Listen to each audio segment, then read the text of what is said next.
हमारा जो टॉपिक है ना, इसका नाम है state and explain Curie law in magnetism. तो भाई क्यूरी लॉ हमें बताना है मैग्नेटिज्म में। तो ये क्यूरी लॉ के अनुसार क्या होता है, intensity of magnetisation. Intensity of magnetisation, इसको हम आई से डिनोट करते हैं। वो आई डायरेक्टली प्रोपोर्शनल है मैग्नेटिक फील्ड से। अगर मैग्नेटिक फील्ड ज़्यादा है तो इंटेंसिटी ऑफ मैग्नेटाइजेशन भी ज़्यादा होगी। तो पहली बात तो आप इसको ध्यान रखें। दूसरी बात, intensity of magnetization is inversely proportional to temperature. T यहाँ पर हमारा क्या है, टेम्परेचर, कि ये हमारा इनवर्सली प्रोपोर्शनल है टेम्परेचर का। ठीक है, तो अब ये एक इक्वेशन हो गई, ये दूसरी होगी। तो बाय 1 एंड 2, 1 और 2 से हम क्या करते हैं, आई इज डायरेक्ट कंबाइन कर दिया 1 और 2 को। तो I is directly proportional to B था और नीचे हमारा टी हो गया। ठीक है ना। अब हम एक बात और जानते हैं कि जो बी है ना मैग्नेटिक फील्ड, वो डायरेक्टली प्रोपोर्शनल है एच।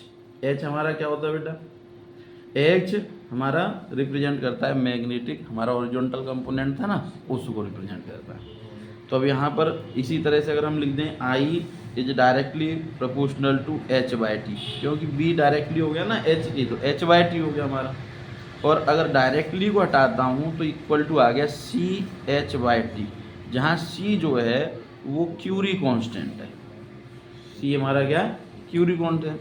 अब इस एच को इसके नीचे ले लो, आई अपॉन में एच, और यहाँ सी अपॉन में टी, ये वैल्यू होगी। और आई अपॉन में एच जो है जाई एम, जाई एन मतलब मैग्नेटिक ससेप्टिबिलिटी, इसको हम बोलते हैं मैग्नेटिक ससेप्टिबिलिटी। ठीक है ना, जो बराबर है सी बाय टी के। और इस लॉ को बोलते हैं क्यूरी लॉ ऑफ मैग्नेटिज्म।